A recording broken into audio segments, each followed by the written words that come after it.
जी, कल एक बड़ी अफ़सोसनाक चीज़ सामने आई है। इससे पहले दुनिया क्रिकेट के अंदर हमने कभी नहीं देखा है कि कोई टीम्स जो है ना मैच ख़त्म होने के बाद शेक हैंड ना करें। और ये इंडिया जो है ना हमेशा जो है ना इस तरह की घटिया हरकतें करता है। ये इन्होंने पहले भी बड़ी हरकतें करते रहे हैं, अब जो है ना इन्होंने एंटी कर दिया है कि कल उन्होंने पहले मैच रेफ़री को बताया हुआ था कि आपने सलमान अली आगा को आगाह कर दें कि आपने शेक हैंड नहीं करना। सलमान अली आगा ने शेक हैंड नहीं किया। वो यहाँ भी नहीं रुके। उसके बाद जी, जब पाकिस्तान की टीम मैच हारती है और पाकिस्तान के खिलाड़ी वेट करते रहे हैं, लेकिन फिर भी वो ड्रेसिंग रूम से बाहर नहीं आए हैं। वो इतने गंदे अंडे ड्रेसिंग रूम से बाहर नहीं आए, वो अंदर ही रहे हैं।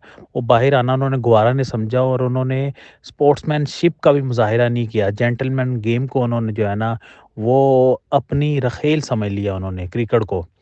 ये यहाँ तक भी नहीं रुके। सूर्या कुमार यादव उनका जो आरएसएस का गुंडा है, मैं उसको उनका कप्तान नहीं कहूँगा। सूर्या कुमार यादव आरएसएस का गुंडा और इसका एक अब्बा जी गुंडा है, वो है गौतम गंभीर। दोनों ने कल क्या बकवास की है, गौतम गंभीर ने ये कहा जी हमने जो है ना मिशन संदूर जो ऑपरेशन संदूर था उसके अंदर जो है ना जो जितने भी लोग जहाँ पाक हुए थे और उनको इन्होंने डेलीगेट किया। ऑपरेशन संदूर का इन्होंने ज़िक्र किया, पहलगाम इंसिडेंट का इन्होंने ज़िक्र किया। ना पाकिस्तान के कप्तान ने कोई ऐसी वार की बात की, ना पाकिस्तान की मैनेजमेंट की जानब से ऐसी कोई वार की बात सामने नहीं आई है। लेकिन सिर्फ़ और सिर्फ़ उनके कोच की जानब से ये चीज़ें सामने आई हैं, उनके कप्तान की जानब से ये चीज़ें सामने आई हैं। अब जो है ना इसके ऊपर पाकिस्तान का क्या जो है ना रद्द-ए-अमल आ रहा है। पाकिस्तान क्रिकेट बोर्ड ने आगाह कर दिया है कि अगर वही जो रेफ़री जिसने टॉस कराया वो रहेगा तो हम एशिया कप का अगला मैच नहीं खेलेंगे। हम एशिया कप का बायकॉट करने जा रहे हैं। तो ये हिस्ट्री के अंदर इससे पहले कभी नहीं हुआ। ये इनके ऊपर जो है ना तमाम जो इंडियन टीम्स के प्लेयर्स हैं उनकी मैनेजमेंट के ऊपर इंटरनेशनल प्लेयर जो है ना वो इसके ऊपर इज़हार अफ़सोस कर रहे हैं और ये कह रहे हैं कि जेंटलमैन गेम को इंडिया जो है ना वो ख़राब कर रहा है। स्पोर्ट्समैनशिप का उन्होंने मुज़ाहिरा नहीं किया। अफ़सोस दर अफ़सोस वो भी इसके ऊपर ट्वीट्स कर रहे हैं। रिकी पॉन्टिंग का भी कोई ट्वीट आया। उसके अलावा अदर्स क्रिकेटर्स का भी ट्वीट आया कि शेक हैंड होना चाहिए था। हार-जीत होती रहती है, लेकिन वो उन्होंने इसको जंग समझा हुआ है, उन्होंने क्रिकेट मैच नहीं समझा हुआ।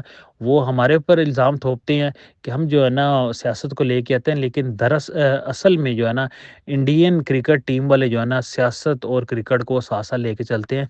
अगर वो सियासत को साथ ना लेके चलें, तो वो जो है ना वो कहते हैं ना कि वो उनकी दाल-रोटी नहीं चलेगी। तो ये सारा मामला है। तो अब जो है ना हालात कुछ सही नज़र नहीं आ रहे हैं कि एशिया कप के हालात और ख़राब होने जा रहे हैं। बस यार क्या कर सकते हैं इधर इतने मैं बताऊं इधर हालात ख़राब हैं। लोग लड़ रहे हैं, मार रहे हैं एक दूसरे को, एलईडीज तोड़ रहे हैं। इधर बड़ा तमाशा हुआ है ये बरकत मार्केट में। मैं इधर था तो ऐसा तो होना है भाई। फिर टीम ज़ाहिर सी बात है, पहले जो प्लेयर्स थे वो खेल नहीं सकते थे, उनकी वो स्ट्राइक रेट नहीं था। आज वाले जो हैं वो सारे टुल्ले हैं, उनको समझ नहीं आ रही खेलें किधर। तो पाकिस्तानी टीम फारग है भाई। ये कोहली और शर्मा से जान छूटी है। अब नए नए जो लड़के हैं, अभिषेक शर्मा और इन लोगों के हाथ चढ़ गए हम। अब देखो क्या होता है। भाई देखो, बात सीधी सी है। आप इंग्लैंड नहीं बन सकते, इंग्लैंड पाकिस्तान नहीं बन सकती। आपकी अपनी जो स्ट्रेंथ है आपने उस पे खेलना होता है। आप बंदर जब चलेगा ना हंस की चाल, तो अपनी चाल भी भूल जाता है। तो आप दूसरों को देख के अपना मुंह लाल करने के चक्कर में आपने अपनी कोई और चीज़ लाल करवा ली है। यार कभी भी हमारी टीम ऐसे नहीं रही कि टुल्लों वाली हो और उसके साथ खेला जाए। हमारी टीम में 2-3 टुल्ले होते थे, 2-3 टीम बिल्ड करने वाले, वो इनिंग बिल्ड करते थे, और हमारा 170 180 हो जाता था आराम से, और हमारे बॉलर फंसा लेते थे। ये थी हमारी क्रिकेट। हमने क्रिकेट देख लिया जी, ऑस्ट्रेलिया, इंडिया, साउथ अफ्रीका और इसकी इंग्लैंड की। और भाईजान वो उन्होंने अपना चीज़ें बिल्ड किया, आहिस्ता आहिस्ता लेकर आए हैं ऊपर वो चीज़ों को। ऐसे नहीं होता कि एकदम से आप चेंज ले आओ सारा। ये जो आपका शानदार किस्म का कोच है ना, इस बंदे ने विलियमसन को कितना ही जो कि रोहित शर्मा बना लिया, या इसने कितना ही वार्नर बना लिया। भाई ये न्यूजीलैंड की टीम के साथ कितना टाइम रहा है, और न्यूजीलैंड की टीम भी अपना वही खेलती रही जैसे उसने खेलना था। ये हमने अपना माइंडसेट बना लिया हुआ है, गोरे हम उसे ले आओ और ये करवा लो वो करवा लो। ये गंदी पॉलिटिक्स हमारी क्रिकेट में जब तक नहीं ख़त्म होगी ऐसे ही चलता रहेगा। रिजवान, पाकिस्तान और इंडिया के मैच की बात करें तो इंडिया टीम की जानिब से बहुत ही घटिया जेस्चर दिया गया। उनको ये कभी भी नहीं करना चाहिए था कि एक ग्राउंड में खड़े होकर हैंडशेक ना करें। और रेफरी की जानिब से कहा जा रहा है कि रेफरी ने मना किया दोनों कप्तानों को कि आपने हैंडशेक नहीं करना, जो कि आईसीसी रूल्स की खिलाफ वर्जी है। और उस पर अभी एक्शन लेने के लिए पीसीबी ने एक फॉर्मली कंप्लेन की है कि इस रेफरी को एशिया कप से निकाला जाए, और निकलना भी चाहिए उसको। और उसके बाद जैसे ही मैच खत्म हुआ है तो सारी टीम पाकिस्तान की जो है वो इंडिया की तरफ गई है ताकि हैंडशेक करे और एक स्पोर्ट्समैनशिप का मुजाहरा किया जाए। लेकिन इंडिया ने फिर घटिया हरकत की, उन्होंने दरवाजे बंद कर लिए और चले गए। तो इसीलिए सलमान अली आगा ने पोस्ट मैच में शिरकत नहीं की, क्योंकि उनकी तरफ से ये जेस्चर दिया गया। और अगर Salman Ali Agha post match conference को ज्वाइन करते तो शायद कुछ और भी कहानी आ जाती, कुछ और जो है वो इंसल्ट करते, इंडियन टीम की जानिब से कुछ और इंसल्ट की जाती। तो सलमान अली आगा ने जो है वो एक अच्छा डिसीजन लिया कि पोस्ट मैच कॉन्फ्रेंस में शिरकत नहीं की। लेकिन अभी जो है पाकिस्तान को और अच्छा परफॉर्म करना चाहिए ताकि अगले आने वाले मैचेस में वो जीतें और इंडिया के साथ फाइनल में टाकरा हो और इंडिया को मुंह तोड़ जवाब दिया जाए। और दूसरी मैं बात करता जाऊंगा कि स्पोर्ट्स में कभी भी पॉलिटिक्स को इंक्लूड नहीं करना चाहिए, क्योंकि सूर्या कुमार यादव ने कहा कि वो डेडिकेट करते हैं ये वाली विन जो है आर्म्ड फोर्सेस को, और पहलगाम अटैक में जो विक्टिम्स है ये उनको डेडिकेट करते हैं। भाई ये स्पोर्ट्स है, इसमें पॉलिटिक्स को आप क्यों ला रहे हो? तो ये बीसीसीआई को भी सोचना चाहिए, इंडियन टीम को भी सोचना चाहिए, और पीसीबी को जो है वो एक एक्शन लेना चाहिए, एक अच्छा रिस्पॉन्स देना चाहिए बीसीसीआई को। और मोहसिन नकवी जो कि एसीसी चेयरमैन हैं, उनको उन्होंने बल्कि एक वो ट्वीट भी की है कि रेफरी को जो है वो निकाला जाए, एशिया कप से उस रेफरी को निकाला जाए। हम भी ये कहते हैं कि उस रेफरी को सबसे पहले निकाला जाए जिसने इस रूल को तोड़ा है और कप्तानों को कहा है कि उन्होंने हैंडशेक नहीं करना। रिजवान भाई यार ना पूछो, एक तो ये लोग जो है ना तरसे हुए थे, तरसे क्या मतलब दुख था इन्हें, जो हमने इन्हें 6-0 से शिकस्त दी है। आपको पता है जंग के मैदान में अल्हम्दुलिल्लाह पाकिस्तान एयरफोर्स दुनिया की नंबर 1 एयरफोर्स है इस टाइम, मानी जानी एयरफोर्स है। इन्होंने अपने आप को मनवाया है पाकिस्तान एयरफोर्स ने। आपको पता है ये जो लास्ट एयर शो हुआ था बरतानिया में, वो भी आपको पता है पाकिस्तान ने जीता था।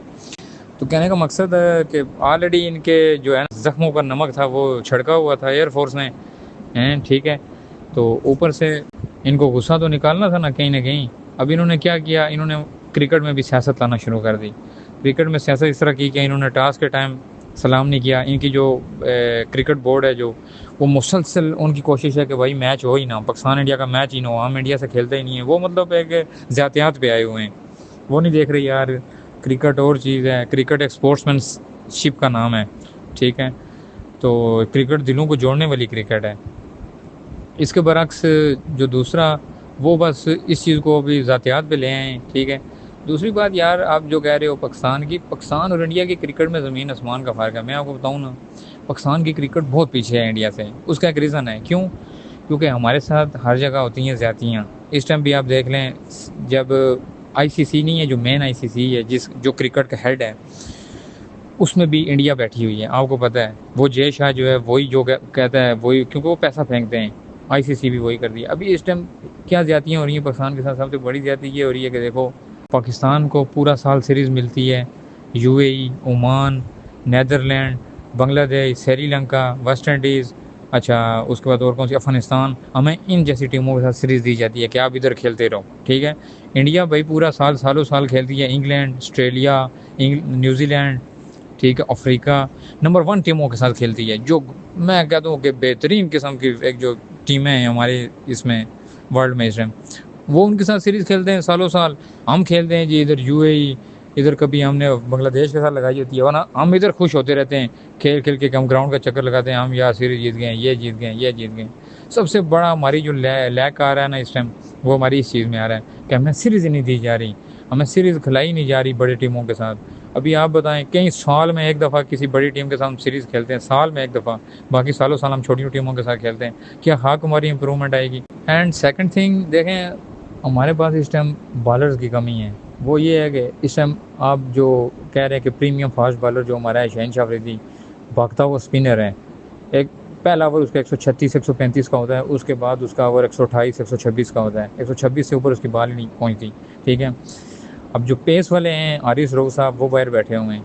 इंडिया की टीम में इंडिया के प्लेयर पेस को नहीं खेलते, वो डरते हैं थोड़ा पेस से, ठीक है। और थ्रू आउट सूर्या को हारिस आउट करता आ रहा है पीछे कई दहाइयों से। तो कहने का मकसद है कि यार हमारे जो पेस वाले बॉलर, वो जो आकिफ जावेद एक लेफ्टी बॉलर है, ऐसे 144 146 की बॉल करता था आकिफ जावेद, वो किधर है? क्यों नहीं खिला रहे आप उसे? ठीक है, हारिस रऊफ को क्यों नहीं खिला रहे? नसीम शाह कैरेबियन लीग में परफॉर्म कर रहा है, इधर खेल रहा है जी भागता स्पिनर खेल रहा है, जो भागता वो स्पिनर है शाहीन शाह अफरीदी, हमारे प्रीमियम फास्ट बॉलर। साथ इसके है जी राना फ़हीम अशरफ। इनकी क्या बॉल है यार?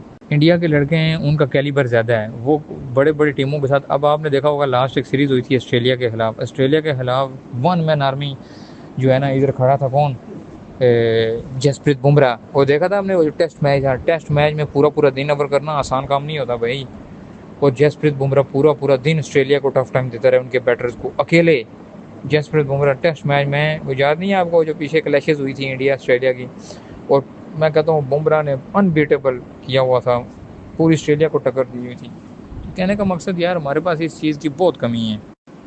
अनफॉर्चुनेटली अगर कोई टैलेंट आ भी जाए तो उसको अनफॉर्चुनेटली उसको जो है ना उठा के साइड पे किया जाता है। एहसान उल्लाह आया है, ठीक है, उसकी इंजरी हुई है, इन लोगों ने इस पर फोकस नहीं किया, उसकी गलत ऑपरेशन हुए हैं बेचारा, वो मतलब इन्होंने उसको बैक ही नहीं किया, सपोर्ट ही नहीं किया, वो अपने थ्रू करता रहा, पता नहीं किसी नाड़ी डॉक्टर के पास चला गया, वो आपको पता है नीम हकीम खतरा है जान, वो उन्होंने उसका ऑपरेशन गलत कर दिया, दोबारा उसकी बाजू तोड़ी गई, फिर सर्जरी की गई, अभी उस बेचारे का पेस कम हो गया है। तो कहने का ये मकसद है कि अभी देखें आकिफ जावेद की भी सुना था इंजरी हुई थी, उसके बाद वो बंदा गायब हो गया, किधर है हारिस? है वो किस बुनियाद पे हारिस खेल रहा है, मोहम्मद हारिस? यार अगर आपने यंग जनरेशन लानी है तो हसीबुल्ला को क्यों नहीं चांस दे रहे? लेफ्टी प्लेयर बलूचिस्तान का, क्या वो बैकवर्ड इलाके का है इसलिए आप उसे चांस नहीं दे रहे? क्यों नहीं दे रहे उसको चांस? इनको बार बार नज़र आता है वही रिजवान, वही हारिस। हारिस जिसकी 1 टके की गेम नहीं है, हर बॉल उसका लगता है आउट है, हर बॉल तुक्का होता है, हर बॉल पे तुक्का मार रहा होता है, लग गई तो लग, नहीं तो एज हो गया तो आउट, ठीक है। किसी कैलिबर का प्लेयर नहीं है। कल ऑफ वाली बॉल उठा के लेग पे खेल रहे, बॉल उसको नज़र नहीं आती, बस पावर प्ले के अंदर दायरे के अंदर होते हैं फील्डर, उसमें कोई शॉट उसकी तुक्का लग जाए तो लग जाए, नहीं तो दो ही दायरा खुलता है वो बंदा प्लेयर नहीं है, दायरा खुलने के बाद वो बंदा शॉट ही नहीं खेल सकता। मेरिट नहीं है भाई, मेरे मेरिट नहीं है।